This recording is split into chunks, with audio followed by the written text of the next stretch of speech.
So there's a massive misconception in remote sales that in order to produce results, in order to be good, you have to be something called an extroverted personality type.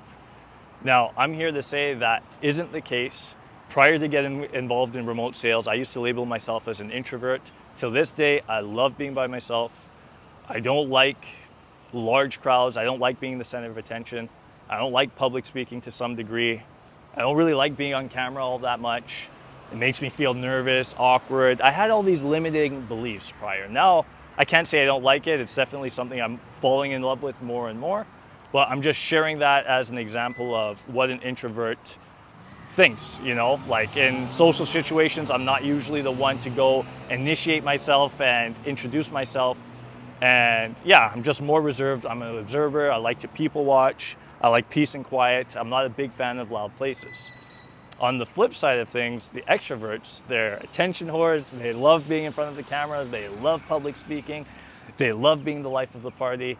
They love making videos. They love doing all these fun, outgoing, and beautiful things. And that's okay. There's nothing wrong about that. I'm just sharing the differences between two so you could basically see where do you fall in between. So why I share that is I used to label myself as an introverted personality type, and I might get some slack here, but I honestly feel being an introvert, you actually get an edge when it comes to remote sales. I can't say in any form of sales, whether that's door to door or selling cars or real estate or whatever, maybe it is, but I definitely feel you have an edge when it comes to remote sales. And that's why I want to have this conversation and make this video for you guys here today, because if you are that personality type, you could definitely see it from my lens and my perspective.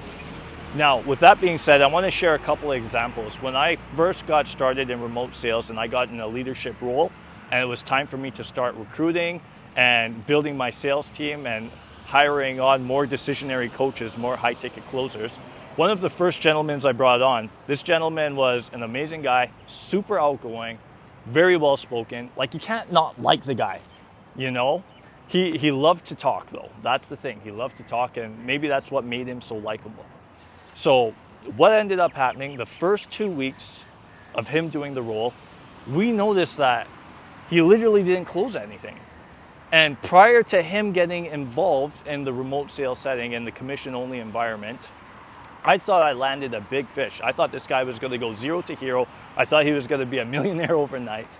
Like, he was slick, he was confident. He just exuded confidence. He was just a super likable guy. So after 2 weeks of not closing shit, I'm scratching my head like, what the hell is going on here? I know it's not the training. He knows the product. I know it's not a lack of confidence. He's a very bold and charismatic kind of dude. What could be going on? I know it's not the leads. The leads aren't shit. These are all qualified people. Like, they've raised their hands. They said, I want the service. They just need to talk to a professional just to get some answers. So let's dive into this. Let's see what the hell is going on. So what I discovered after going through his sales calls for the past 2 weeks, the common trend was that this gentleman would get on the phone with the prospect, and the first 30 to 45 minutes, this gentleman is rambling on and doing too much rapport building. And there's a lesson to this, guys. So OPE, other people's experiences. Don't be like this gentleman. Great guy, but don't be like this gentleman.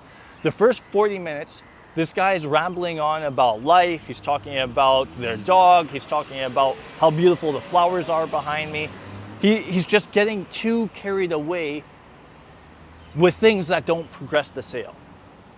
So if you're new to a commission-only based environment, or if you're already in a sales profession of any capacity, you're gonna know that building rapport is definitely a crucial thing to do, because at the end of the day, if the prospect doesn't know, like, and trust you, you're not getting shit. You're not making any business for that prospect, even if you have the best product or service for them. So it is important. I'm not saying you skip rapport building altogether.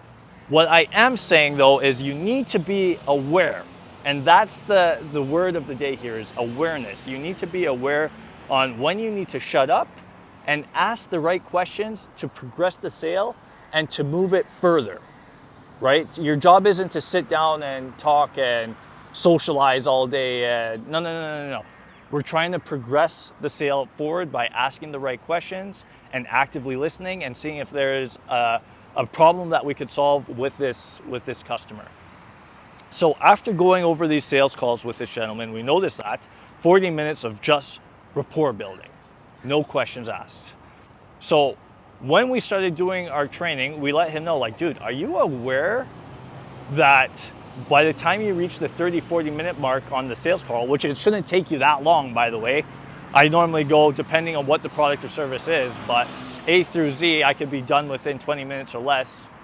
$400 to $700 in commissions in 25 minutes, right? Well, we told him, bro, are you aware that you're talking for 40 minutes about nonsensical shit that isn't moving the sale forward? And his response was, no, it's 40 minutes, really? So after he was aware, I told him, listen, so it's good, keep doing you, keep building rapport, but I want you to have a mental timer in your head, or better yet, if you could set your phone while you're, talking to these people, set your phone for 5 minutes. After the 5-minute mark, I want you to say, oh, okay, awesome. Ask a question that progresses the sale. He said, okay, perfect. So fast forward, he started doing that. He started asking the right questions. He started getting to the close. He started building value, urgency, doing all the things he needs to do within a remote sales role. But another problem came up. Now, what's the other problem? He would get the customer to a closing stage in the sale, where he basically asked the customer, okay, great, when do you want the services installed? Do you want this installed tomorrow or today? Awesome, today, great, we have a technician available. He would ask whatever close. But instead of shutting up and being like, okay, perfect, I just need your autograph here, I'll send you the document, we're good to go. Instead of shutting up and collecting the payment, getting the autograph, he would then again, oh, you're gonna love this service, you're gonna love the 4K cameras, you're gonna love these locks. Again, he would start talking to the point where he would literally talk himself out of the fucking sale after he just closed the thing, right? So after we fixed the first initial issue on the front end with him building way too much rapport to the point where 40 minutes goes by and the customer is saying, send me an email or a text message with all the information.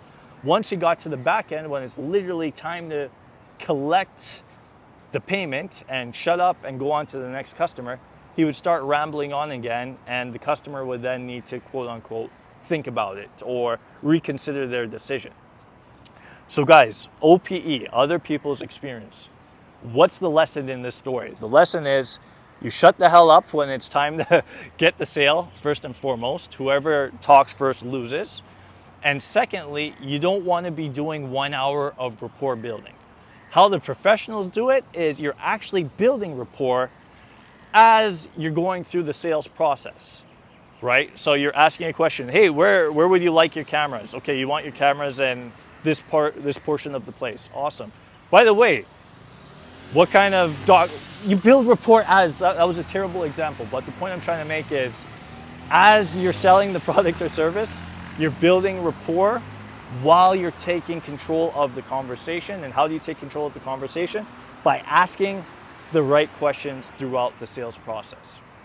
So on the flip side of things, why I personally feel introverts, and again, this is just me being biased. If you feel a different way, please leave how you feel in the comments. I would love to hear everybody's opinion on this, but I feel wholeheartedly introverts has a slight edge when it comes to remote sales. And here's my 2 cents why. Number one, we love to ask questions and we genuinely love to listen. Why do we love to listen? Because we don't like to talk, right? And what's sales all about? Asking the right questions.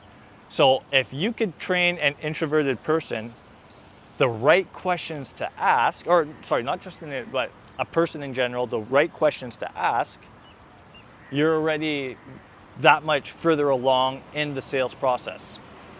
So the one thing, however, and I'm going to relate this back to myself, is that I would come across as if I was interrogating somebody, because it would just be, okay, great, where do you want your cameras? Okay, great, how much are you paying for this? Okay, great, da, da, da, da. There was no rapport building, and that's what I was missing. I was missing a bit from my friend's book there where I need to build some rapport.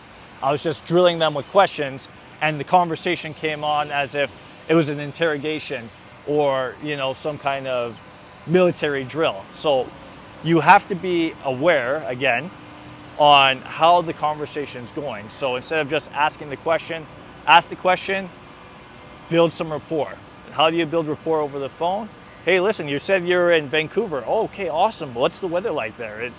It's great. I actually used to live there not long ago, and don't bullshit, but find common ground somewhere. Find some common ground, ask the next question, progress the sale, keep it moving forward.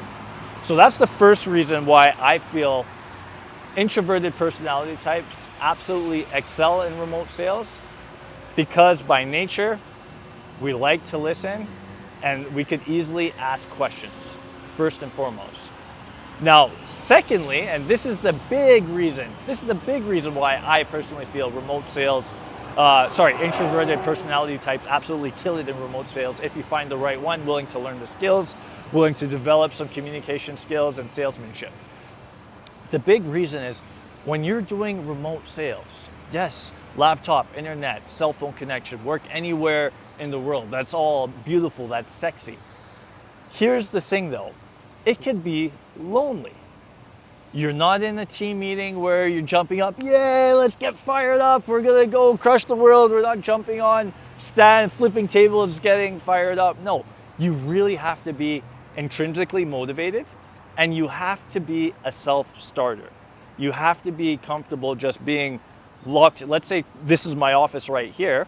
Yeah, it's a beautiful office, these lovely flowers, I'm in Dubai, I'm seeing all these buildings, but it's lonely. An extroverted personality type thrives being with people. They love that energy, they love that passion, they love that camaraderie. Whereas on the introverted side of things, bro, I love being by myself.